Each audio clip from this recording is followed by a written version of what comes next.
Hello everyone, and welcome back to When She Broke Us channel. Today, we have an incredible story, one that's dark, emotional, and shocking. It's a story about betrayal, humiliation, and the kind of heartbreak that leaves scars you can't see. We're sitting down with a man whose story will take you through a whirlwind of emotions, and I promise you, this is one you won't be able to look away from. From the first moment, through the betrayal, to the shocking aftermath, this is raw, unfiltered truth. So sit tight, make sure you're not alone for this one, and hear it straight from him. Let's start at the beginning. Can you tell us your name and a little about yourself, and then share your story with us?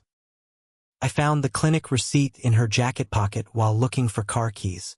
Not snooping, just rushing, late for work, typical Tuesday chaos. The paper was folded into a tight square, deliberate, hidden. My hands moved on autopilot, unfolding it. That's when my 36 years of believing I understood my life ended.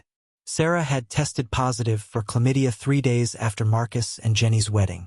The date stamp said 2 weeks ago. We'd been married for 8 years, together for 12. I hadn't touched another woman since our first date. The thing about betrayal is that your brain refuses to process it linearly. I stood there holding this piece of paper, and instead of anger or heartbreak, I felt fascinated by the absurdity. How does someone keep a secret like this? Where do you hide the guilt when you're lying next to someone every night? I tucked the receipt back exactly as I'd found it, grabbed my actual keys from the counter, and drove to work. I taught 3 classes on architectural design principles that day without remembering a single word I said. Sarah was a pediatric nurse, the kind of person who cried at commercials featuring dogs and spent weekends volunteering at community clinics. She organized our friends' birthday parties, sent thank you cards, remembered everyone's allergies. When my mother died 2 years ago, Sarah held me through panic attacks at 3 in the morning, never once complaining about lost sleep before her 12-hour shifts. The woman who tested positive for an STD and the woman I married couldn't be the same person. But that receipt didn't lie. I started watching her differently. Not obviously. I'm not a confrontation guy, never have been. I'm the one who notices when a building's foundation is off by 3 degrees but stays quiet during arguments. Sarah came home that evening talking about a difficult case, a 5-year-old with leukemia, and I made pasta while she cried at the kitchen table.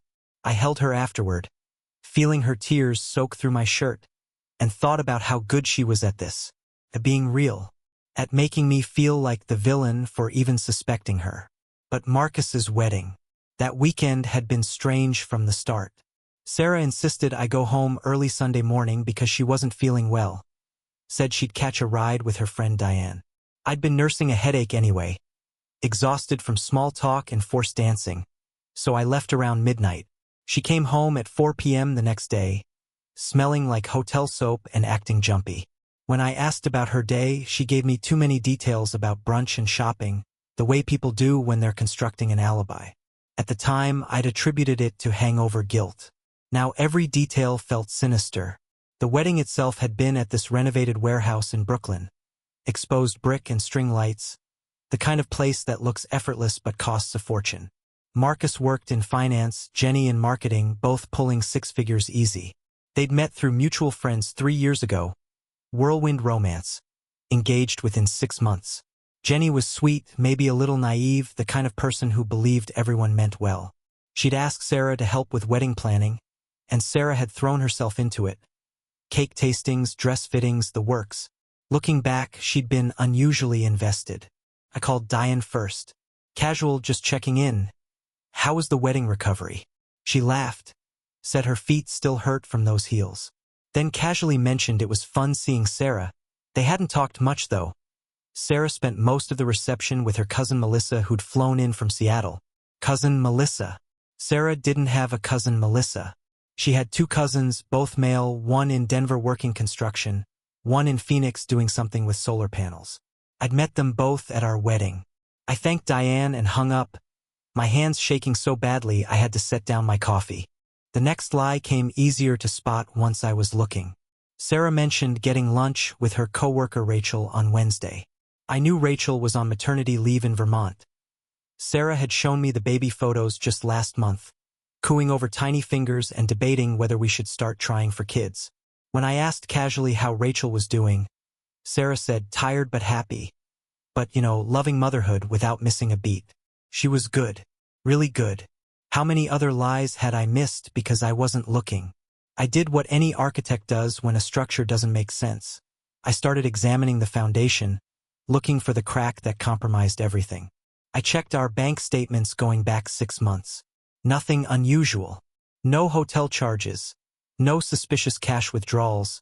No unexplained expenses. Her phone was always accessible. Face up on the counter. Unlocked. The picture of transparency.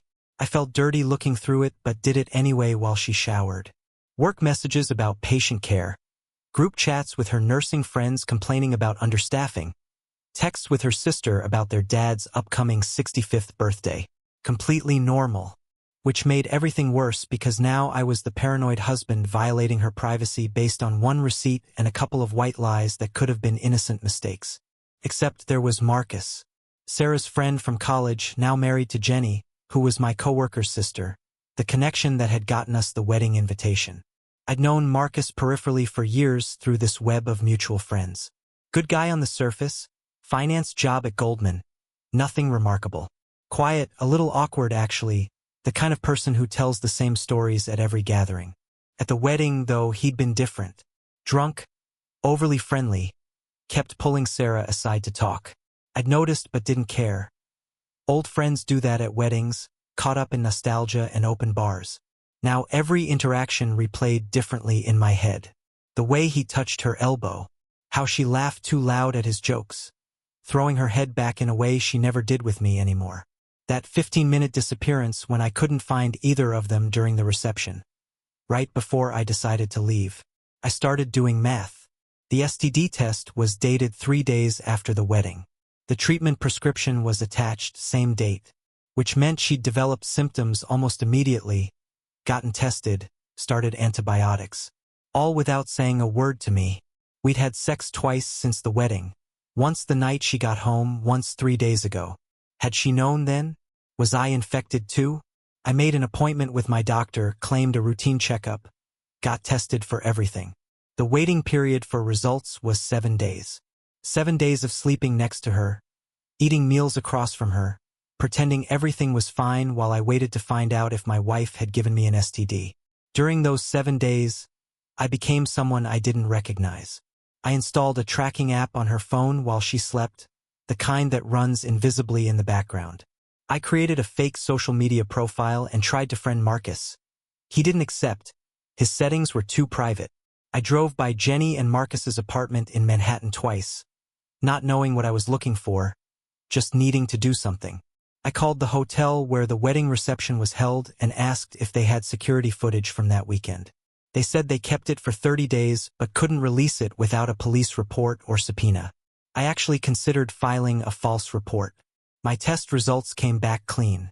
I should have felt relieved. Instead, I felt angry. If I didn't have it, where had Sarah gotten it?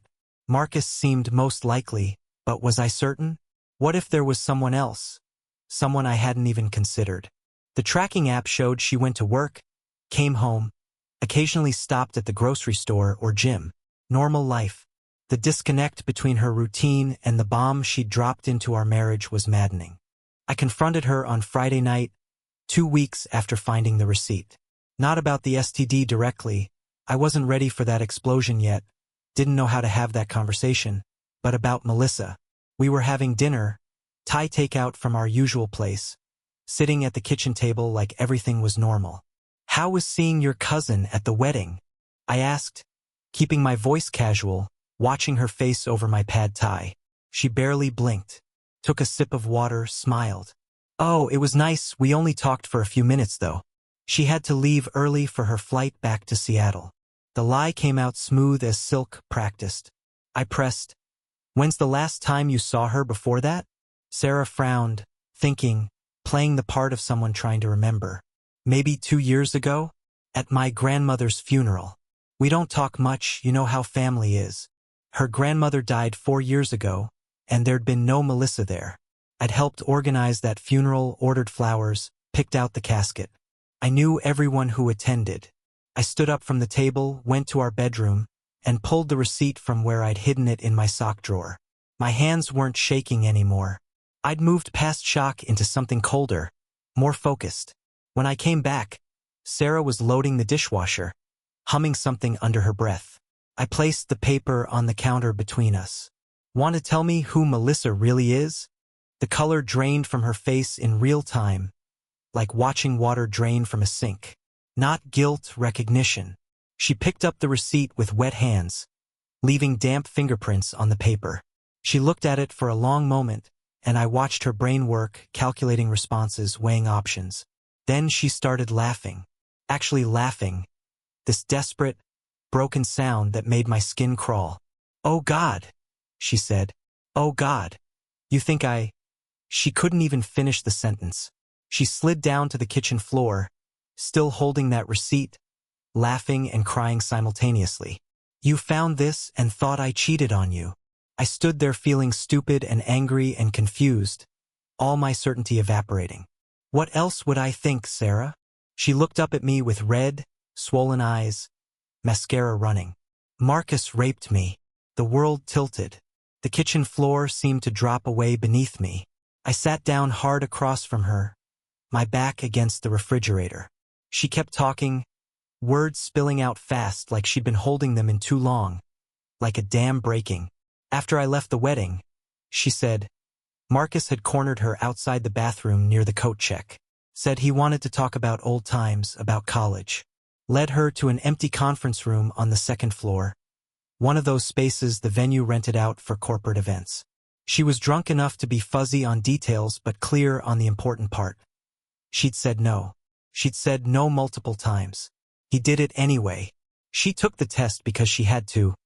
Went on antibiotics. Couldn't figure out how to tell me because what would I do? Go after Marcus? Ruin Jenny's marriage? Jenny, who was 5 months pregnant with their first child? I crawled across the kitchen floor and held her while she sobbed. My wife. My Sarah. I felt her shaking against me and wanted to kill Marcus with my bare hands.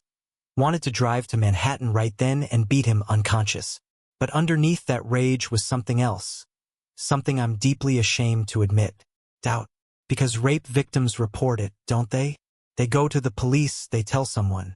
They don't just take an antibiotic and hide the receipt in a jacket pocket. They don't lie about cousins and lunch dates. Her story had holes big enough to drive through. But I pushed those thoughts down and held her. What kind of monster doubts their wife about something like this? I made her tea, ran her a bath, helped her into bed. Lay awake next to her all night listening to her breathe, my mind spinning in circles. If this was true, if Marcus had really done this, then I'd failed her. I'd left her alone at that wedding, driven home with my headache, crawled into bed while she was being assaulted. The guilt was suffocating. Over the next week, Sarah fell apart completely. She called in sick to work 3 days in a row, then 5. Her supervisor called the house concerned, and I made excuses about a stomach bug. Sarah spent days in bed, wouldn't eat, wouldn't shower. I called in sick to take care of her, brought her water and crackers, sat with her in silence. She told me more details and fragments, piece by piece, like she couldn't say it all at once. How Marcus had been texting her for months. She said, innocent messages she'd never mentioned because they seemed harmless. Checking in about the wedding planning, asking her opinion on Jenny's dress choices, reminiscing about college parties. How he'd told her at the wedding that he'd always loved her, that marrying Jenny was a mistake, that he thought about Sarah every day. How when she'd laughed it off, tried to leave, he'd grabbed her wrist. How when she tried to push him away, he'd said nobody would believe her anyway. Look how drunk she was. Look how she'd been flirting with him all night. Look how she'd followed him willingly to that room. Each new detail made me angrier at Marcus and more protective of Sarah. But also, and I hate myself for this, more suspicious. Why hadn't she mentioned the texts before? Why had she followed him to a private room if she felt uncomfortable? Why lie about Melissa and Rachel instead of just telling me the truth from the start? I kept these questions to myself, knowing they made me a terrible husband, but I couldn't turn off the architect part of my brain that needed things to make structural sense. I wanted to believe her. I wanted it so badly I could taste it, This bitter metallic need to have the wife I'd married back, to have this be something done to her rather than something she'd chosen. But I couldn't stop thinking about those lies. So I did something unforgivable. I hired a private investigator. His name was Dennis Kowalski, 50-something, ex-cop, ran a small firm in Queens.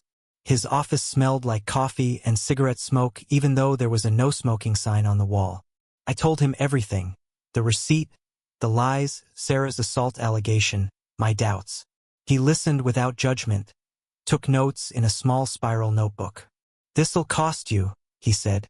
"Text message recovery, medical records if we can get them, surveillance if needed. We're talking 5, maybe 10,000. I didn't care. I gave him 2 weeks and an unlimited budget. During those 2 weeks, I lived in purgatory. I went to work, taught my classes, reviewed student projects, pretended to care about load-bearing walls and sustainable materials. I came home, made dinner, held Sarah when she cried, pretended to believe every word she said. At night, I lay awake calculating. If Marcus had really assaulted her, what would justice look like? If she was lying, what would divorce cost me? The marriage felt like a building mid-collapse, and I was just waiting to see where the rubble would land. Dennis called me at work on a Thursday afternoon. "You should come to my office," he said. His voice was flat, professional. "I've got what you asked for." I canceled my last class and drove to Queens in rush-hour traffic, my heart hammering the entire way. The file he handed me was thick, easily 100 pages. "I'm sorry," he said, which was how I knew it was bad. "Read it first, then we'll talk." Sarah hadn't lied about Marcus texting her. There were hundreds of messages, all deleted from her phone but recovered from cloud backups Dennis had access through means I didn't ask about. But they weren't innocent. They were explicit, ongoing, mutual. Sexual photos, Sarah in our bathroom, in our bed, in lingerie I'd bought her for our anniversary. Plans to meet up. "Can't wait until the wedding? M misses you," sent from Sarah's phone 3 days before the ceremony. "Last night was everything. Thank you for the conference room idea," sent the morning after, hours before she came home to me. The conference room wasn't random. It was planned, discussed, anticipated. There were messages from weeks earlier. "Jenny will be busy with family all night. We'll have time." And, "I told Diane to cover for me if anyone asks." Even cousin Melissa was explained. A code name they'd used. A joke about Sarah's fake alibi that Marcus found hilarious. And the STD. Marcus had it too, according to medical records my investigator obtained through methods I definitely didn't ask about. He'd tested positive 2 days before the wedding, had known he was infected, had passed it to Sarah anyway. And Sarah had passed it to Jenny, who was now being treated for chlamydia during her pregnancy, risking complications, potentially putting her baby in danger. I sat in Dennis's office reading this file until the sun set and the streetlights came on outside. Every text message felt like a knife. Every photo destroyed something. The woman in those pictures, naked, smiling, happy, was my wife. The woman making plans to fuck her old college friend in a conference room at his wedding was my wife. The woman who'd come home and had sex with me while infected, knowing she was infected, was my wife. "There's more," Dennis said quietly. He showed me printouts of hotel records. Marcus and Sarah had met 4 times in the past 6 months.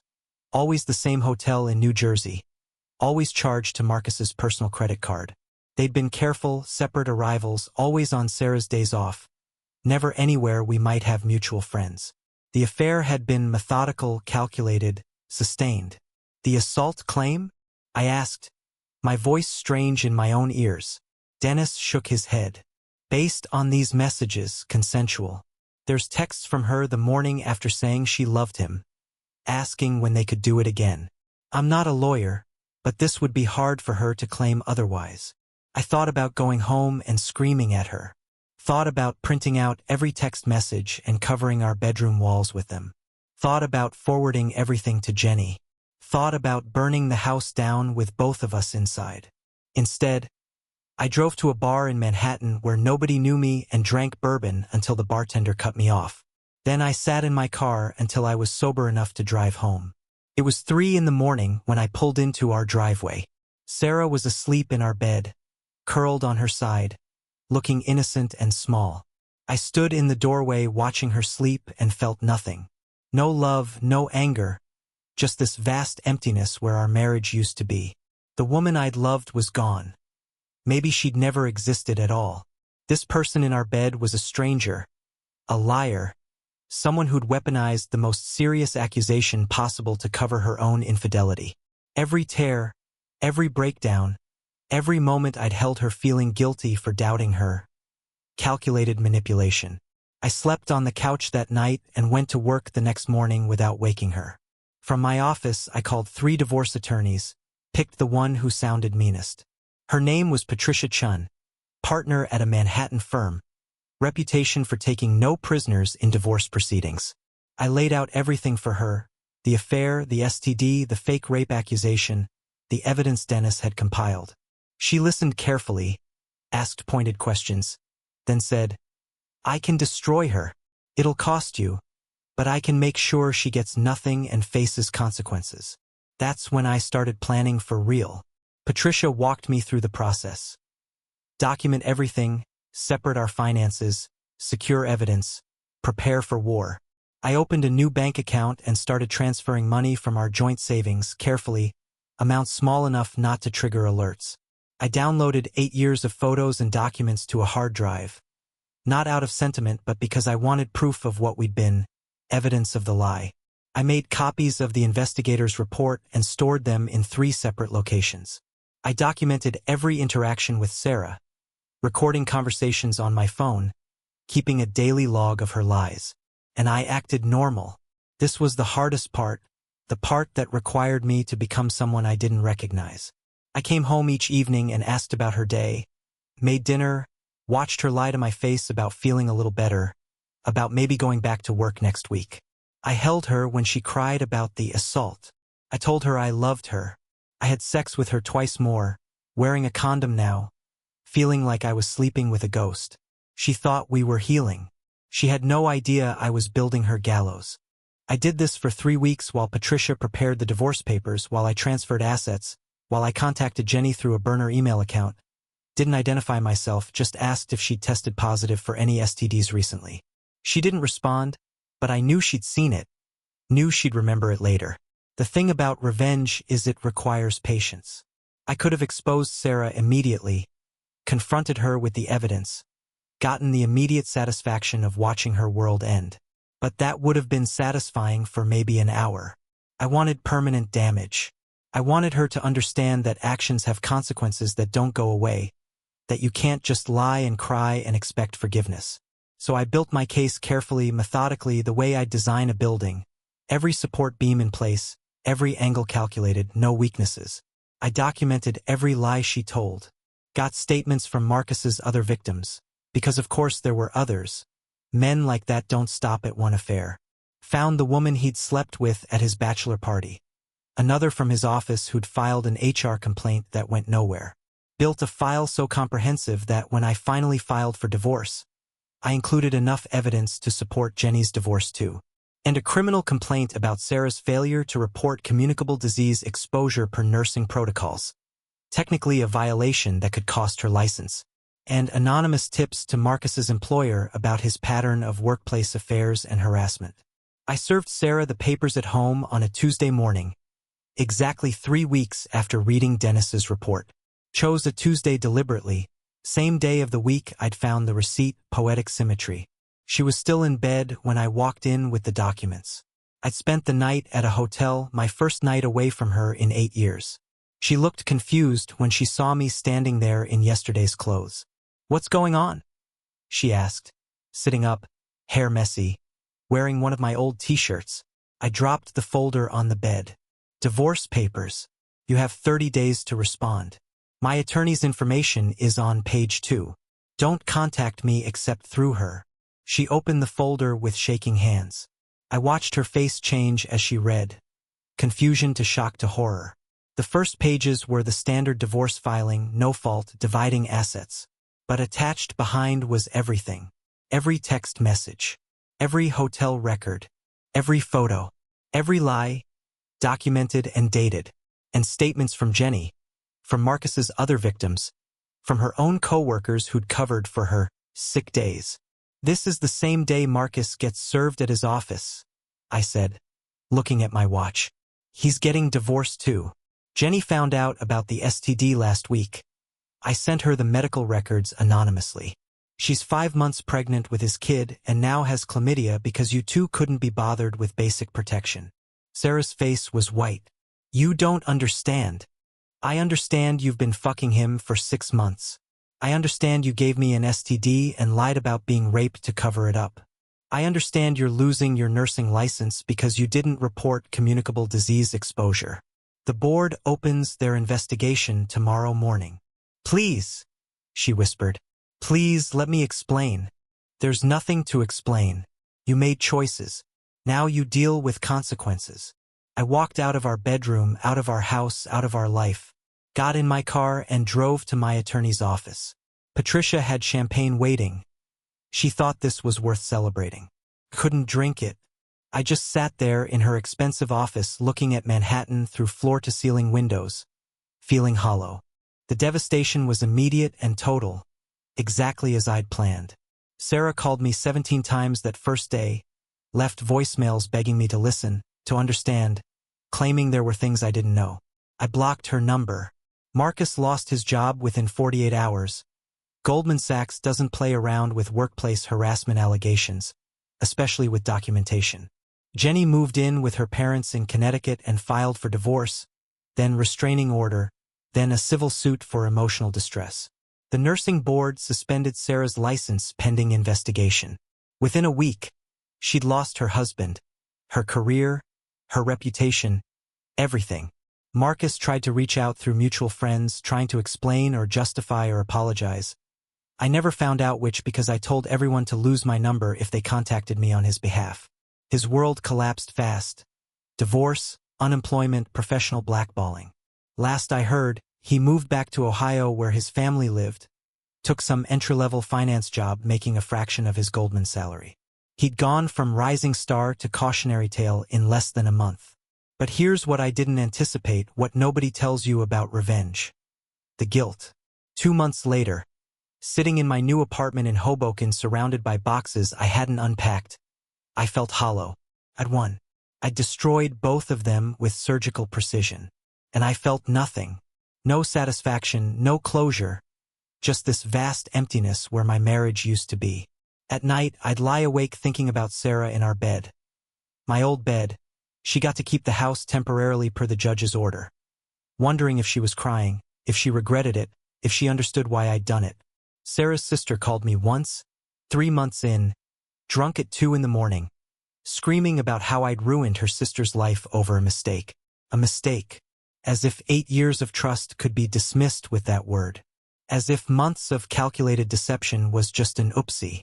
I listened to her scream until she ran out of words, then said, "Your sister made choices. So did I," and hung up. The divorce was final in 6 months. Patricia worked fast, and with all our evidence, Sarah's attorney advised her to accept my terms rather than fight. She got the house but had to buy out my equity. I got my retirement accounts, my savings, my freedom. She moved to North Carolina where her parents lived, last I heard. Started working as a school nurse, couldn't do hospital work without her license. Jenny had her baby girl in December, sent me a Christmas card with a photo and a handwritten note thanking me for telling her the truth. I appreciated the gesture but couldn't make myself feel good about it. I helped her, sure, but I'd also used her pain as ammunition in my own war. Sometimes I find Sarah's things I forgot to return or she forgot to take. A coffee mug with a chip in the rim. A hair tie wrapped around the gear shift in my car. A book with her notes in the margins, questions about the plot that she'd wanted to discuss. When I find these artifacts, I remember the good parts. Our first apartment in Brooklyn with radiators that clanged all night. How she'd sing off-key while cooking pasta. The way she'd fall asleep during movies and vigorously deny it when I called her out. Her cold feet seeking warmth against my legs in winter. I remember loving her so much it felt like a superpower. Like I could do anything as long as she was next to me. And I remember that none of it was real. Or maybe all of it was real and people are just capable of holding contradictions that would tear apart buildings. Maybe she loved me and fucked Marcus. Maybe she cried about my dead mother and lied about her cousin. Maybe humans aren't structures that need to make sense. Maybe we're just chaos pretending to be solid. I'm dating again now. Nice people, nothing serious. A teacher I met at a coffee shop, a graphic designer from a dating app, a lawyer from Patricia's firm who thought we'd be good together. Every time someone reaches for their phone during dinner, I tense up, wondering who they're texting. Every time someone's late or forgets to text back, I start building cases in my head, imagining evidence. Every time someone lies about something small, saying they're fine when they're not, claiming they've seen a movie they haven't, I feel that old architecture instinct kick in, looking for the structural flaw that will bring everything down. I'm working on it. My therapist, because of course I have a therapist now, Patricia recommended one who specializes in infidelity trauma, says I'm working on trusting again, on not seeing patterns in randomness, on accepting that Sarah's betrayal doesn't predict everyone else's. We do exercises where I identify my spiraling thoughts and challenge them with evidence. It helps sometimes. Other times, I lie in therapy and say I'm making progress when really I've just gotten better at hiding my suspicions. But late at night, alone in my apartment, I still think about that receipt. How everything can look perfect right up until the moment you unfold the paper and see the truth underneath. How love and trust are just stories we tell ourselves until we can't anymore. How the foundation can be rotting for months or years before the building finally collapses. I think about Sarah crying on our kitchen floor, her performance so convincing I almost believed it even with evidence in my hands. I think about Marcus at his wedding, dancing with Jenny, pregnant and glowing and completely unaware her husband had just fucked his ex-girlfriend in a conference room upstairs. My revenge was complete, ruthless, effective. I destroyed 2 marriages, 2 careers, exposed a serial cheater, protected future victims. I did everything right according to the logic of justice and consequences. And somehow I still lost, because the man I was before that Tuesday morning is gone, replaced by someone who checks pockets and scrutinizes phone screens and can't quite believe anything anyone says. Sarah didn't just betray me. She broke something fundamental about how I see the world, about trust, about the possibility of knowing another person. That's the real wound, the one that won't heal. Not the affair itself but what it revealed. That people are unknowable, that love is always a gamble, that you can share a bed with someone for 8 years and still have no idea who they really are. The divorce papers said irreconcilable differences. But that's not what ended us. What ended us was the moment I realized I'd never really known her at all. Last week I drove past our old house. New family, kids' bikes in the yard, basketball hoop over the garage, completely different life. I thought about stopping, knocking on the door, asking if they'd found anything we left behind.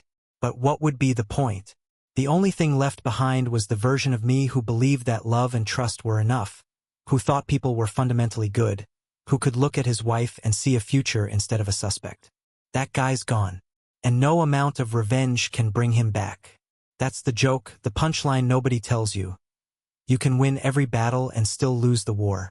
I got my justice, my vindication, my perfect execution of consequences. And all it cost me was my ability to love without fear, to trust without verification, to believe in the possibility of simple, uncomplicated happiness. Sometimes I wonder if Sarah thinks about me, if she regrets it, if she's with someone new, someone she's not cheating on, someone who makes her happy. I hope she is, actually. Not because I forgive her, maybe I never will, but because her happiness or misery doesn't change anything for me. She's living her consequences. I'm living mine. We're both casualties of choices made, battles fought, wars that nobody really wins. The therapist asked me last week if I'd do anything differently, knowing what I know now. I said no immediately, reflexively.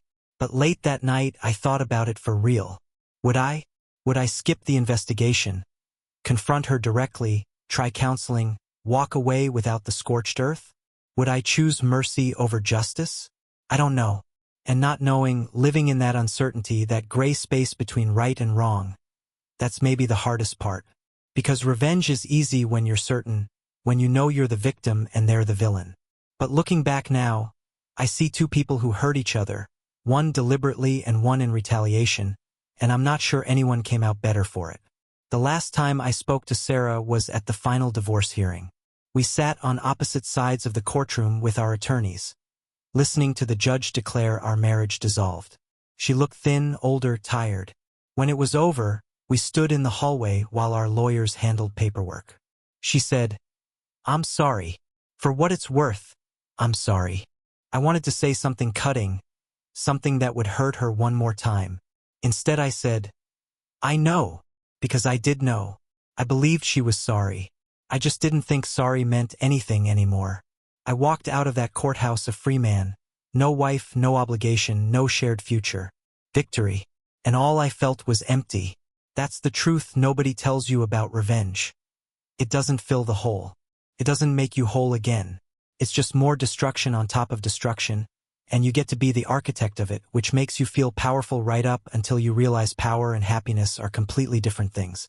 Now I build actual buildings instead of building cases against people. I teach students about structural integrity and sustainable design. I date people casually and tell them I'm not ready for anything serious. I go to therapy and work on trust. I visit Jenny and her daughter sometimes. We've become unlikely friends, bonded by betrayal and survival. The baby looks like Marcus, unfortunately, but she's sweet and innocent and deserves better than the mess her parents made. And at night, when I can't sleep, I think about that receipt folded in Sarah's pocket. How one piece of paper unfolded everything. How the truth was worse than any scenario I'd imagined. How discovering it didn't set me free. It just showed me the cage I'd been living in all along. That's the cost of revenge, the price they don't tell you up front. You get justice, but you lose the ability to ever feel safe again. And I'm still paying it every single day. Wow. That was an incredibly intense and emotional story.